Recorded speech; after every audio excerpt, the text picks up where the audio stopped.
Hello everyone and welcome to video 3 of module 3, and in this video we're going to start talking about divination. So we're going to have a look first at what are the historical methods of divination, and then we'll look at runic divination and sort of a more modern thing. Okay, so what is divination first? Okay, so we've talked so far about speaking to the gods through prayers and through offerings. Okay, but how do we hear back? And the answer is, well, there's various historical methods, but two major ones. One is divination and one is dreams. Okay, so what is divination? Well, Merriam-Webster Dictionary says it's the art or practice that seeks to foresee or foretell future events or discover hidden knowledge, usually by the interpretations of omens or by the aid of supernatural powers. Okay, so it involves the supernatural powers. And it's not just to foresee or foretell future events, but also it can be discovering hidden knowledge as well. Okay. Basically, it's listening to or getting messages from the gods and spirits most of the time. So why do we want to do divination? Firstly, we may have questions that we want to get answers to. Okay. We may want to consider what fate has in store. We want to see what that's going to be, what's going to come up, so we can prepare for it. We may have some decisions to make, and we want to see what it is that, if we make one decision, what path would it take us down? If we make a different decision, what path will that take us down? It can also be used for diagnosis. So in a lot of magical and animistic cultures, when you go to either a priest or a Sather worker or a shaman or anything like that, they will first do some sort of divination to try and work out what it is that's wrong. So it can be used as a method of diagnosis. It can be used to check which offerings the gods or spirits want. So we mentioned back in the offerings thing, you could ask them, okay, what offerings do you want? Do you want, say, a cup of coffee? And then take the rune, is it positive or negative? Or throw the dice, is it odds or evens? Or whatever system you're going to use. Okay, so you can check which offerings they want, and importantly, after you do a ritual, you can check whether the offerings were accepted. So when I do a ritual, I always do like a rune cast afterwards to see were the offerings accepted. If not, I'll give some more offerings. Okay, so it helps to know, therefore, whether what it is that the gods and spirits want, and then whether they were accepted. Okay, so the ancient heathens, they believed that the gods, or mostly the fates, controlled chance. Okay, so the method of divination you use should be based on chance. Okay, so if you do decide to use runes, for instance, you can pick out a rune, and you won't know what the rune was until you pick it out. It's a chance thing. Okay, so what evidence do we have for divination? So let's look at first at the Norse sources. So we know that they actually did divination, but we're not completely sure how it was done. Okay, what we do know is it seems to have been related to blot, or to sacrifices in Norse sagas, because they use this word blot span, which means like sacrificial wood chip or spoon. Okay, blot is the sacrifice bit, span is spoon or wood chip. Okay, and they would normally just like throw that down, or they pick that out or something like that. It would be, but we don't know exactly what these things are or what was on these things. Okay, or how they were used, or what the rituals and the prayers and the methods around it were. We do know that in most cases the method seems to be wood-based, so they use wooden wood chips, wood spoons, wood something. Okay, sometimes we see examples where it's one chip used, sometimes it's multiple ones, and it's possible, but speculative, that there were runes on these actual chips. Okay, we just don't know. Nowhere does it say that runes were drawn on these blot span chips. Okay, we just don't know. Now, if we look further back in time, we look at the Germanic sources. particularly like Tacitus and things like that. The Germanic tribes here are using a variety of different sources. Okay, so they draw symbols on pieces of wood, okay, and cast it as lots. This is where the famous rune divination idea comes from, is that they think that maybe these carvings on these bits of wood were runes. We don't know for sure. I'm going to talk about that in a bit more detail in a minute, but that's a possibility. Animals. So they saw the neighing of horses, particularly sacred horses, as divinatory. They also saw birds as messengers of the gods, particularly things like ravens and crows and all those sorts of things. They would sacrifice and look at the entrails, at what was happening in the different entrails of the sacrifice they made. They would use jewels, where whichever person won, it was the god or spirit saying that that was the right one. So maybe there were two people accused each other of something, and to get justice and to find out who actually was the one that had done the deed, the bad thing, they would fight basically, and the winner was the evidence of the god saying that that particular person was the one that was right. And some of these are also found in some Norse sources as well. Okay, so it's not just in Germanic sources. So there's various different methods that the Germanic peoples used. The later sources we have for the Norse tend to be this blot span one. Okay, so let's have a look at some of this evidence. So in Lan Namabok, it says, "Then on under let fall the sacrifice chip, the blot span, that he should become wise about them." In Inga Saga, it says, "The sacrifice chip, the blot span, fell in such a way that he would not live a long time." Hervara Saga or Hydrex says, "Then things were done, or lots were made, by wise men, and the sacrifice chip, blot span, was let fall. And it became known that the good harvest would never come back to Rydgotterland before the boy who was highest in the land was sacrificed." In Gultrix Saga, says, "They let fall the sacrifice chip for a good breeze, and it fell in such a way that indicated that Odin wanted to receive a man that the lot would indicate to hang him. Then the army was arranged for the drawing of lots, and the lot of King Vikar came up." In Himmerskvida 1, says, "The gods shook the twigs and looked at the augury." Okay. In Voluspa 60, says, "After Ragnarok, Hainer, which is one of the gods, will choose a wooden slip for prophecy." In Vita Ansgari, the 9th century Christian book, it said the Swedish king draws lots to decide which a city to attack. Adolf Bremen mentions that Olaf Tryggvason took many omens from birds, and so was nicknamed Crowbow. So this is an example, like we said, the Germanic taking omens from birds, and now we've got the Norse doing it. The Commentary de Bello Gallico, which is written by Julius Caesar, writes, "Among the Germans, it was custom for their matrons to pronounce from lots and divination whether it were expedient that the battle should be engaged in or not." And then you've got Seither or Spa, which are divinatory methods, more shamanic-y type divinatory methods from the Norse world as well.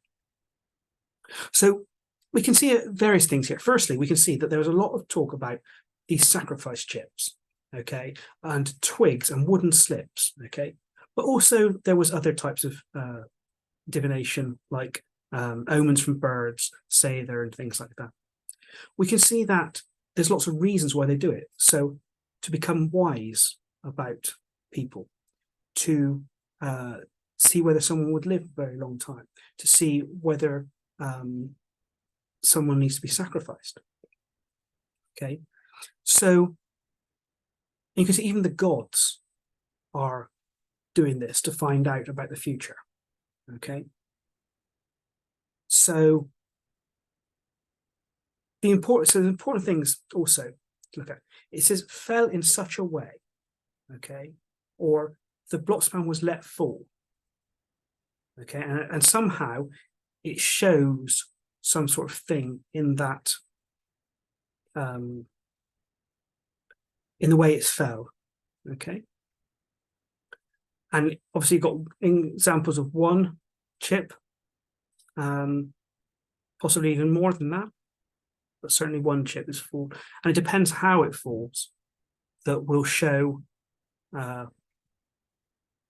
what the thing is that they're what the message is back, basically. Okay. And also it's used to draw lots. Okay. So maybe there's maybe a bag of them or something, and you would pull, or each person would pull one, whichever one came up that was a particular lot span, that was the person. So that's what the evidence shows, basically. But let's go a bit further, and let's have a look at Tacitus. And as I said before, this is the famous quote from which people get the idea that divination by runes happened. Okay, so I'll read this in full and then we'll talk about it. So it says, they practice divination by lot, as readily as any people does, using a single method. A twig is cut from a nut-bearing tree and split into slips. These are each uniquely marked and then scattered randomly on a white sheet. Next, an official priest on behalf of the people, or a patriarch in person on behalf of his family, gazing at the sky and praying to the gods, selects 3 slips, one at a time, and interprets his choice according to the distinguishing marks they reveal. If the reading is negative, no further inquiry is made that day. If the reading is auspicious, further confirmation by divination is sought. Though the Germans are only known to interpret the flight and call of birds, their peculiar method is to consider the omens and premonitions arising from the behavior of horses. Certain white ones are pastured at public expense amongst the woods and groves. They observe the horses' neighs and snorts, regarding the horses as messengers of the gods. They have one further method of divination, by which they foretell the outcome of major battle. A member of the tribe with whom they are at war is captured and pitted against a chosen champion of their own. The victory of one or the other is taken as a presage of the wider result. So we've got quite a lot of things going on here. Firstly, it's telling us about a variety of different methods that we've talked about. It's got the lots on the twig that's been cut up into slips. It's got the neighing of horses. It's got the flight and call of birds. It's got sort of a duel where a member of a tribe is fighting, of their tribe, of an enemy tribe is fighting one of yours, and whoever wins, that tells what the wider battle is going to bring about. But what I want to focus on mostly here is the symbols. Okay, so notice it does say symbols. It does not say runes. Okay, quite possibly they were runes, but we don't know. Now, a lot of people say that they definitely weren't runes because runes didn't appear until 250 AD. Okay, that date is being pushed back and back and back, particularly from some new studies or new discoveries that have been found. One goes back to potentially the 1st century AD. Either way, though, the runes certainly do align with the spirit of heathenry, and Occam's razor, which says basically go for the simplest explanation, would suggest that this probably was runes, because now we've got a good idea that runes were around at the same time as this, which is sort of late 1st century AD. If it wasn't runes, then we're essentially saying that there's another load of different symbols that have been made up, and then they also create runes. And why would they create 2 sets of systems? And it may be different, but it's not.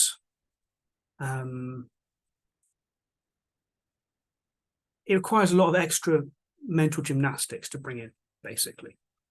If you're going to have multiple sets of different types of symbols, why not just go for the simplest symbol system? So Whether they actually were or whether they weren't runes, I don't think ultimately matters. Okay, they do. What we know is that they were creating these slips of wood and putting some sort of symbols on them and using that for divination. Now, runes have proven themselves as a good method of divination over the last 100 years.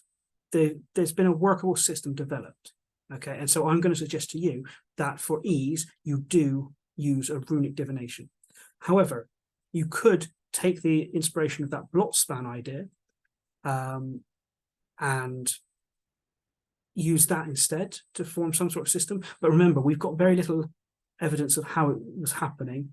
So you're going to have to innovate, basically, and use trial and error and things. But that's also perfectly fine.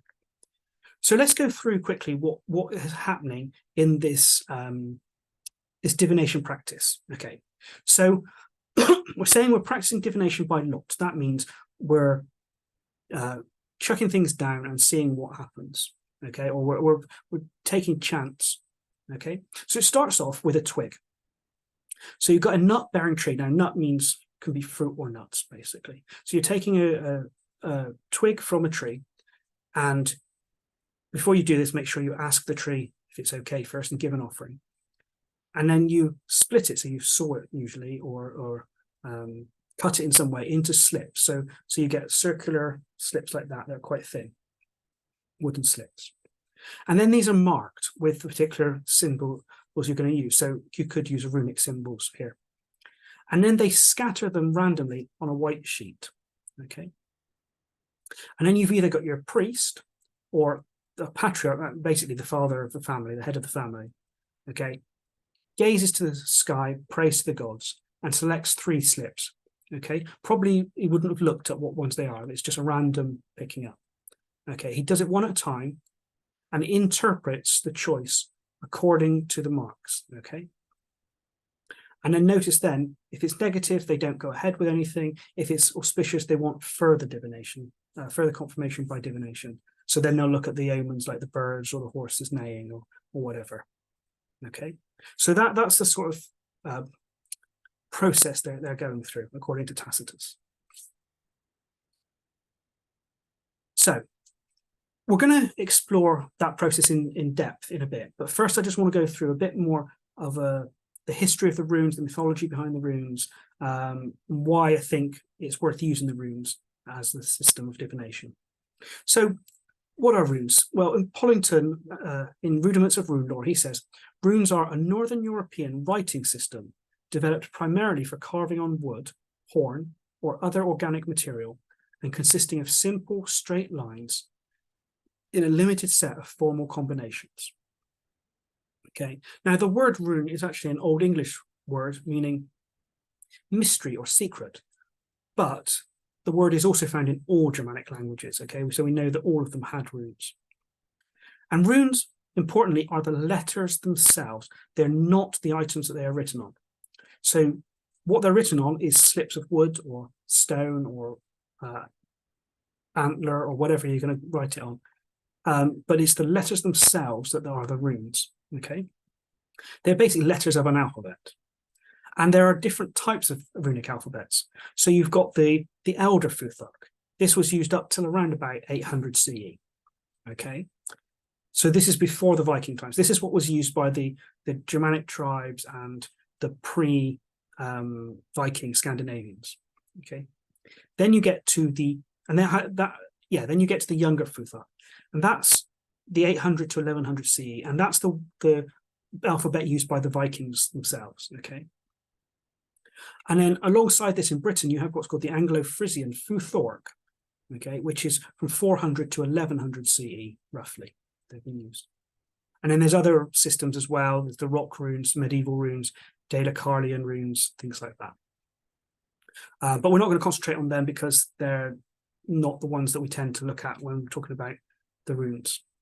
So you've got your Elder Futhark, okay, that I said, that's got 24 letters in it. Whereas the Younger Futhark has only got 16 letters. And the Anglo-Frisian Futhark will have 29 or potentially 33. The Anglo-Saxon poem for the runes has 29, so people sometimes often only use that. But we have found 4 other letters which we don't know what they mean, basically. So you've got the Elder Futhark, which is the one that most people will look at, talk about, books will be about, and things like that, the 24 letters. That's the ones that were used earliest. Okay, and that's ones you'll probably get if you buy a set of runes. But it's not the ones that the Vikings used, okay, or the Anglo-Saxons. Okay, so you might be wondering, why is it called Futhark or Futhorg? Well, it's named after the first 6 letters of these alphabets, okay, the F, the U, the TH, the A, the R, and the K, or the O, the R, and the C. And this order seems to have been fixed quite early on, actually. So from the Kilver stone, which is around 400 CE, it can be seen in its order, okay? And the first 3 letters are found in the right order on the Svingerund stone, which is from 1 to 250 CE too, okay? So we've got the order of this going back quite a long time. It's not just a modern order of things. And each rune letter also has an associated sound, and in the rune poems, a word which would help with memorization. And we find these runes inscribed on all sorts of things: stones, wood, bone, and metal.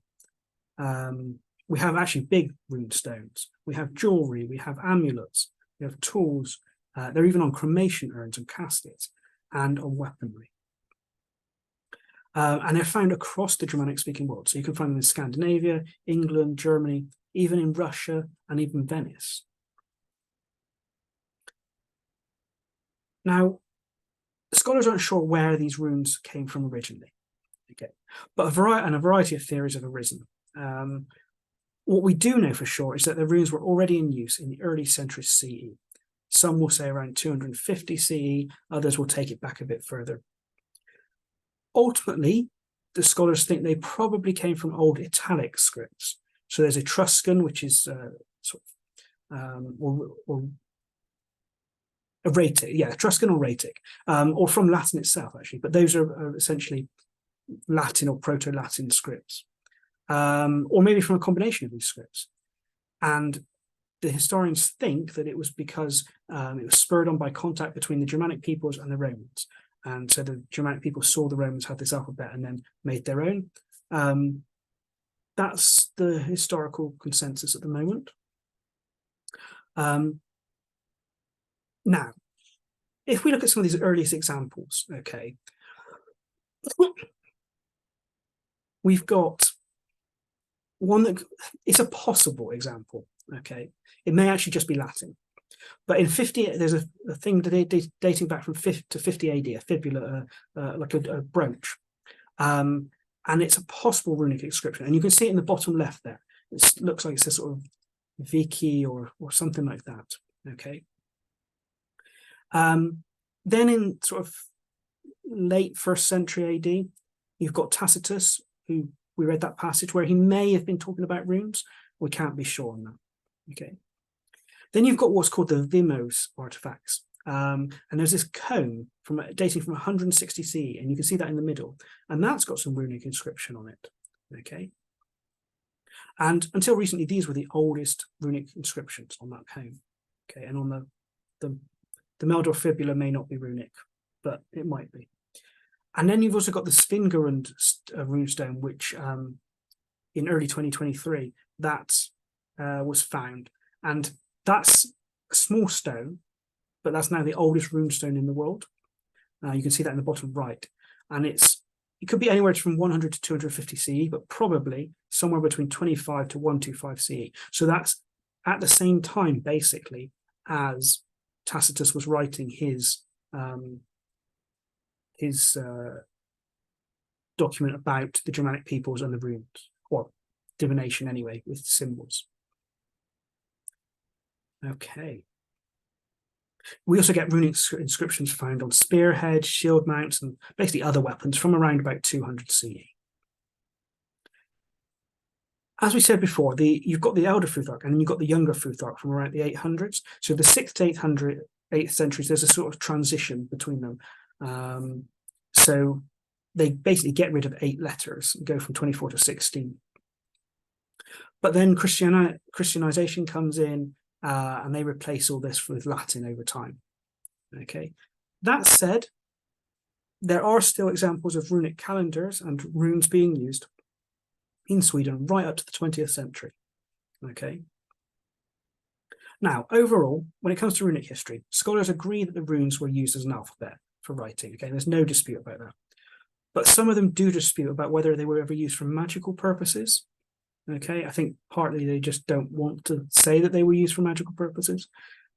But there is a lot of evidence that they were used for magic, and I think it takes real creative thinking to ignore it. A lot of the source texts we have written mention runes used for magic. We've got examples of things that seem to be magical uses of the runes. So really, I think it probably were both an alphabet and magic. Okay. Okay, so let's look at so that was the history. Let's look at the mythology behind the runes. Okay, so firstly, runes were considered to have a divine origin. Okay, now you've got the Nollaby runestone from 600 CE, which says, "I prepare the suitable divine rune." Okay, then the Sparlosa runestone from the 9th century, "and interpret the runes of divine origin." And Havamal 80, "That is now proved what you asked of the runes of divine origin, which the great gods made and the mighty sage coloured." The mighty sage is Odin here. Now, there's a traditional idea based on Havamal that Odin won the runes by hanging himself as a sacrifice on the world tree, Yggdrasil, for 9 nights. Okay, it says that he hung himself to himself, or sacrificed himself to himself. So this is the quote from Havamal: "I know that I hung on a windswept tree 9 long nights, wounded with a spear, dedicated to Odin, myself to myself, on that tree which no man knows, from where its roots run. With no bread did they refresh me, nor a drink from a horn. Downwards I peered, I took up the runes, screaming I took them, then I fell back from there." Okay, so basically this story is that Odin has to, because he wants to get knowledge, he has to make a sacrifice. So he sacrifices himself by hanging himself on the world tree. Okay, he does it for about 9 nights. And then he looks down into probably the Well of Weird and he sees the runes. Okay, so he can take them up and then he's learnt what the runes are about. So this is it's almost like a shamanic initiatory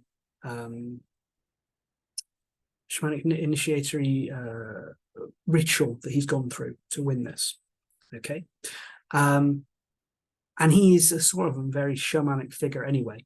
So this is where we see that Odin gets the runes from. And I know Odin is seen as the one who wins the runes, the one who gives the runes to humanity, the one who teaches us language and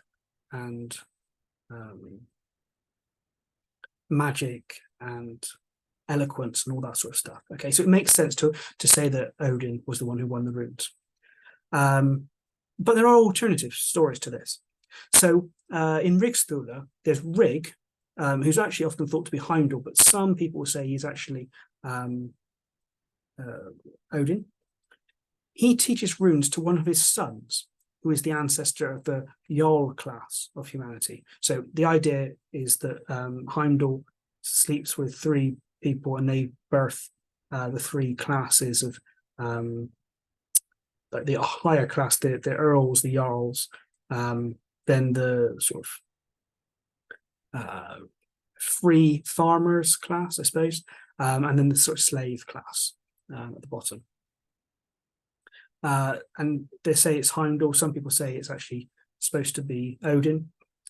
There's another story recorded in 1555 by Archbishop Olaus Magnus, who says a man called Ketil Runske stole the rune staffs from Odin and so brought the runes to humanity. So here, Odin still won the runes, but it isn't him that gives it to humanity. It's actually this man who steals the rune staffs instead.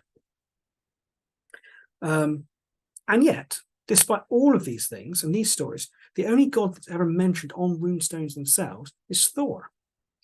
And he's often called on to hallow the runes. Okay, so maybe it's Heimdall that brings it, maybe it's Odin, maybe it's Thor. Who knows? But there's different mythologies, okay, that about where this comes from. And this goes back to, like I was saying in the first class and the second class modules, that different groups probably had different ideas about the origins of the runes.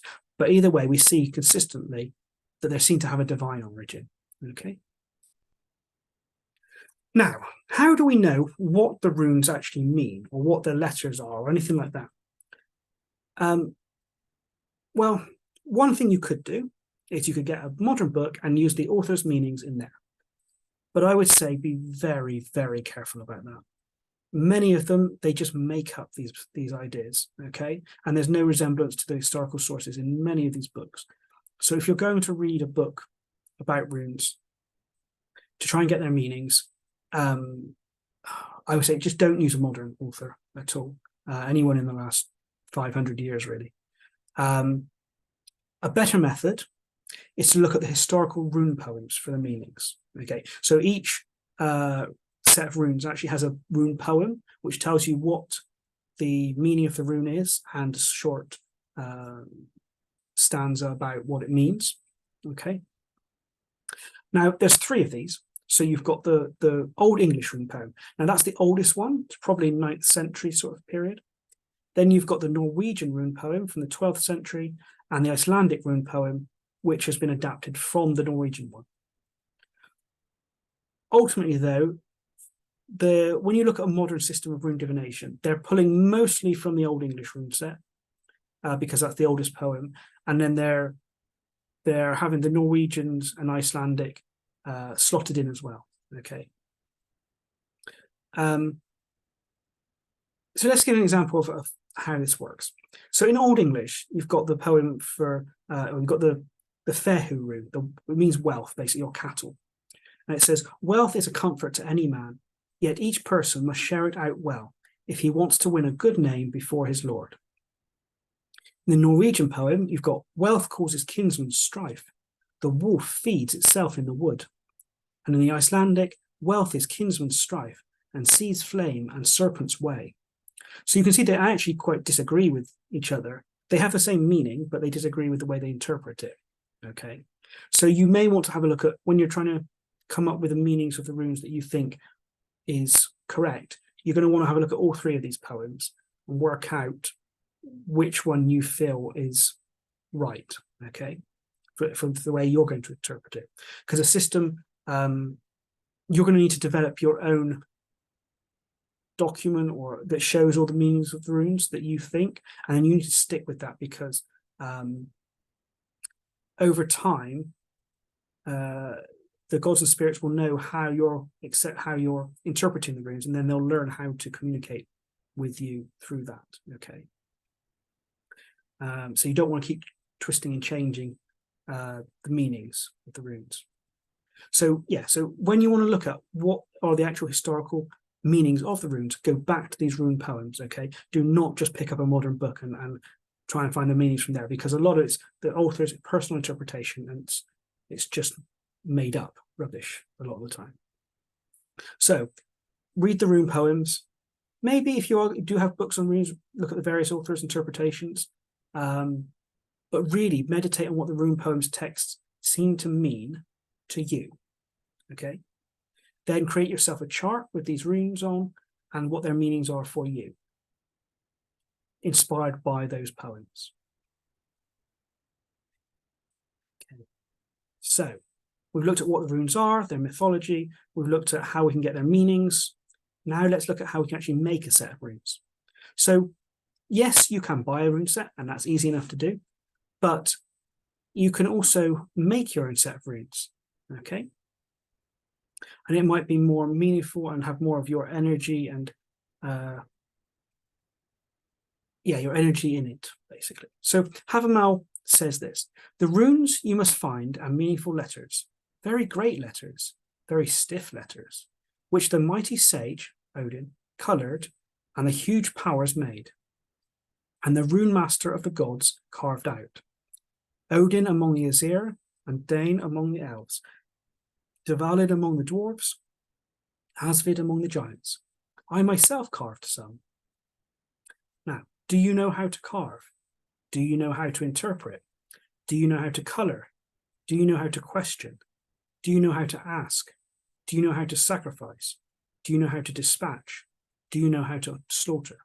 So this is a poem about, or part of the Havermal bit, about the runes, about who gives them, and about do you know how to do the various things you need to make a set of runes. So we can use this basically as our basis for making the runes. It has hints basically for us. So it talks about things like carving, colouring, questioning, and interpreting, and sacrifice. Okay. So when you want to make it, first thing you want to do is find a nut tree branch, or a fruit tree branch is fine as well.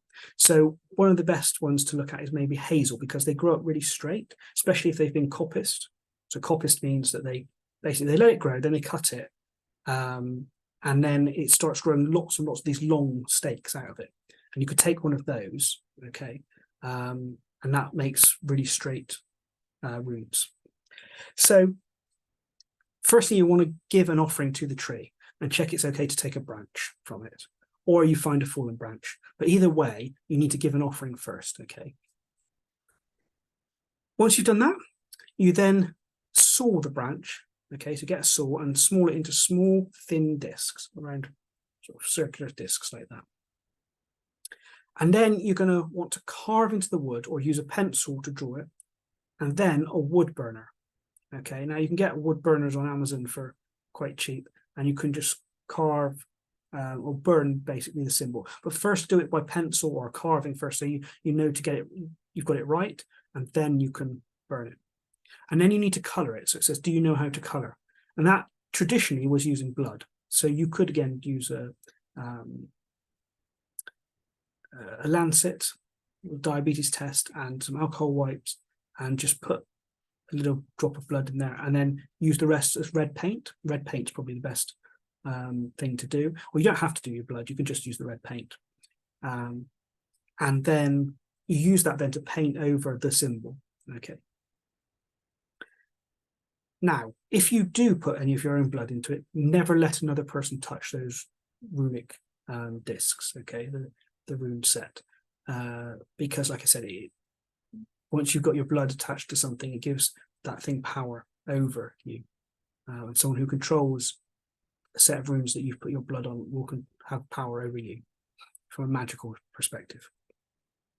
You're also going to need a bag to hold your runes, okay, and a white cloth to throw the runes onto. So you can just get a white handkerchief or a white small towel or something like that. In terms of a bag, you could buy a small bag, or you can make your own. Again, this is not too difficult. You just need a piece of cloth, make sure it's cut it to 12 by 12 inches, and then like bend over a little bit of the top of each side and sew along that. Okay, so it makes a sort of a thing that you can then thread some string through, or some other type of thread through. You do that round all 4 bits, pull it tight, and then you've got yourself a bag that you can put your runes in. Okay.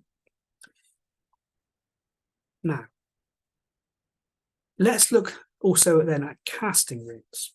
Okay. Now, there's many ways to do rune divinations, and usually they're based on the tarot methods. Okay. You see things like, well, lay out 3 in a row, or 9 in a row, or do this funny Celtic tree thing, or whatever. There's lots of tarot methods that people use, lots of spreads that they can, and you could do the same. Okay. But what we're going to do is we're going to look historically at what Tacitus says that happened. Okay. And we'll use that as our inspiration. So I'm going to suggest 2 methods. One is the very simple one that we see in Tacitus, and the next one is a little bit more complicated. Okay. So firstly, you put down your white cloth. Okay. Then you shake your bag, and without looking, you either pull out all the runes or 9 runes, cast them down onto the cloth. Okay. And you're still not looking at this point. Then you're looking up to the sky instead, and you say to the gods or the Norns what your question is. Okay. And ask Odin to help you interpret them. Okay. So you're praying to the gods.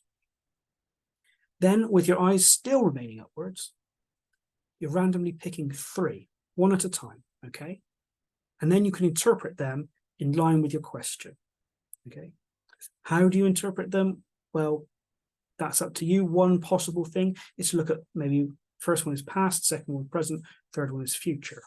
Or maybe what's the general meaning of the 3 in relation to your question? Something like that, okay? So put down your cloth, shake your bag, pull out the runes and cast them, pray to the gods, and then pick 3 of them out and interpret them. Now, you can also make this more complicated and more complex by doing the same sort of thing, but instead of picking those 3, you cast the 9 onto the cloth and then you interpret them together. So you're looking at 9 runes, not 3 runes, okay? Or even cast all the runes and see whichever ones land on the cloth and interpret those ones together. Now, this can be particularly important if you're going to have a very complex situation you want to look at. But you need to set yourself some rules and be consistent with those rules on how you're going to do it. So, for example, you don't have to copy these, but for example, if there's upside down ones, maybe you just discard those, or maybe you see them as actually hidden forces that might affect the situation. Any that come off the mat, off the white cloth, just discard them completely. If they seem to be together, like touching each other, on top of each other, or that sort of thing, then, or in a group together, interpret those ones together, okay? You could use different areas of the cloth for different time periods. So close to you maybe is the past, and further out towards the top is the future. Or left to right is the same sort of thing. And you can also consider the shapes that the groups of the runes make. For example, do they make a straight line? Is that telling you that there's a series of stages? Maybe there's a crescent moon, and maybe they're all supposed to be interpreted together. Okay, you need to think through these things. Write down some rules, and when you're casting them, keep to those rules. Okay. So there's 2 methods there. There's the method 1, which is more like in line with Tacitus. Method 2 is casting all the runes, basically, or 9 runes. So that's how you can do it and have it a very historically based. Okay, so a few tips. You don't have to use runes, okay? I'm suggesting it because it's a tried and tested method, and it may well be the method that was used in Tacitus. We just don't know. You could look at the Viking period and look at the Blotspan instead, the Blotspan method, but you're going to have to come up with your practical way of doing it. Maybe you're going to take some inspiration from Tacitus or some of the ways that it was mentioned in the text about looking at how the way it fell or something like that. Then if you're going to use the runes, you're going to need to have meanings, and you're going to need to learn what those meanings are. So what I would suggest is you choose a rune every day. Okay, you just go to your bag of runes, pick out a rune at random, write it in your journal, okay, along with both the meaning and the poem verse, or maybe all 3 poem verses, okay? Although different runes, depending on which system you're using, different runes may not have all 3 poems for it, or all 3 verses. It may only be mentioned in a couple of poems. So, yeah, so each day, just go to your bag of runes, pick one out, write down what the rune is, like draw out the rune, write down its meaning, write down the poem verses, okay? In addition to that, you may also want to have a yes-no form of divination. For example, dice, okay? Now, we don't know whether dice were used for divination in the Viking times, but we do know that Viking graves have dice, and that dice were used in their society. Or you could use a pendulum or something like that. Basically, you want to be able to get a quick yes-no answer from the gods and spirits, okay? Whereas runes tend to be more complex and give more of a nuanced view of things. You want your yes and no form. You also want a complex form like runes, okay, for when you've got complex situations. But like we saw, Tacitus did use 3 runes, or said that they used 3 runes or 3 symbols to give them a yes or no answer, okay, on things. Now, as I said, there's a lot of rubbish out there when it comes to runes. So particularly avoid anything which talks about a blank rune. Okay, this was a thing made up in the 1980s, and it's complete and utter rubbish. Also, the Armanen runes. Again, it's a modern invention. It goes back to pretty unsavory people. So again, keep away from anything that has anything to do with the Armanen runes in it. Okay. Stick with Elder Futhark, Younger Futhark, or the Anglo-Frisian Futhark. Okay, so I'm going to end this video here, and in our next video, we're going to talk about dreams.